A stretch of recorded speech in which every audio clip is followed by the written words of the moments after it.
Welcome back to Informed Sources. Several local leaders have called for a brand new jail since it is critically outdated and needs a lot of repair. 201 Poplar is more than 40 years old with the constant wear and tear on crucial parts inside the jail. You've heard the sheriff say the building has been aging even faster than normal. Recently, the county commission approved $200,000 to conduct a study to see why we need a new jail. The commission also recently approved emergency funding to repair some of the doors inside the jail. For the cost of more than $345,000, the money will buy 100 new motors for cell doors on the 4th floor and a new system to control the doors on the 3rd floor. And here's why those upgrades are needed. Milk cartons that the detainees get for lunch, dinner, they're taking those and they're putting them in jam in the doors, and our signal at the box on the outside of the pod is showing a green light, which means it's closed.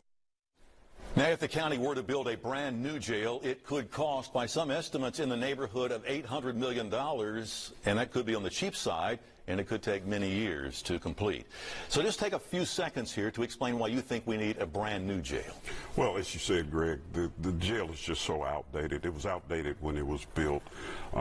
Brick and mortar wears out. Many things that are going on in the jail now with the detainees, from weapons being made, as you saw in the clip. We realize what the detainees are doing. They're taking milk cartons and jamming the doors. They're taking the walls apart, if you will. We even found where weapons were made out of concrete. And so, you know, you can't make or build a brick out of hand. You know, you're chipping away at something. Sure. So all of these things, this is a culmination of a lot of things, and we need to really seriously have that conversation. You know, there are going to be plenty of people who are going to say, why do inmates need a new comfy place to stay? You know, they should be fine where they are. Right. So why not at that point just save some money and renovate it? Well, we've tried renovating it, but again, you're talking about trying to renovate a calendar 40-year-old jail, but when you talk, again, what I mentioned earlier, we're talking probably a 160-year-old facility if you compare it 1 year to 4 years. So sometimes it's just too much. You know, I think the renovation piece is just going to be too much. The price tag on it is going to be too much. And then what do you do with the detainees as you move them off floors? You know, we have agreements with other facilities around the area that they can take some of our inmates, as some of the doors were jammed up and we were having issues with the doors. We took some out at the correctional center. We put 2 pods out at the correctional center. That was roughly 100 men that we had to take out to the correction center just to try to get the doors fixed. And we've been back and forth with a company that's actually making our parts out of Alabama. And matter of fact, we just had a recent issue with the doors talking to the computer, so we're having to get them back up again to try to fix that again. So it's just constant problems with the jail. What are the consequences of just ignoring the problem? Well, ignoring the problem, I mean, the obvious thing is lawsuits.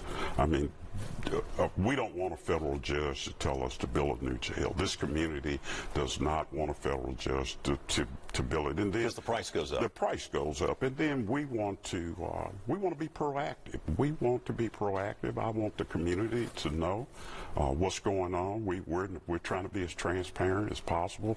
We would love to see the county mayor and the county commission put a new jail in a CIP project.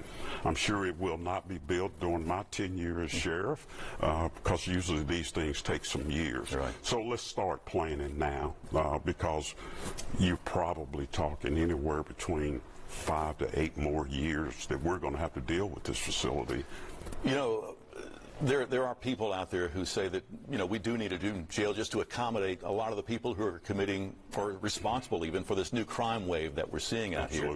Memphis is the biggest city in your jurisdiction. What are you doing to help the city fighting that crime problem? That's a great question, and just met with Mayor Young last week, myself and my chief deputy along with Chief Davis, and we were talking about what we were doing inside the city limits of Memphis.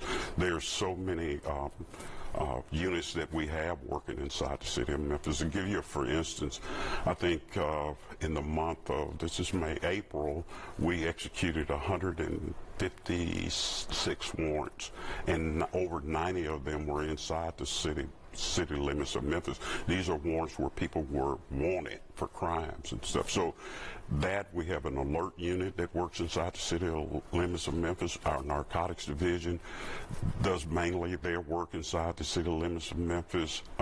Being an old narcotics officer myself for 13 and a half years, when I was in narcotics, 98% of my warrants was inside the city limits of Memphis. So we're doing a lot more than what people. I told Mayor Young that maybe we should toot our horn a little bit more to let the public know what we're doing, because he was surprised, and he even mentioned, he said, well, you need to let the public know more about it. But a lot of times, if you don't see the green and white cars, a lot of these men and women are working in an undercover capacity.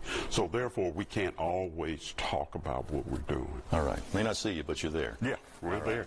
When we come back, the issues inside the jail that we've talked about, and in some cases led to a wide variety of other problems, including violence between inmates and staff, which tends to lead to legal problems.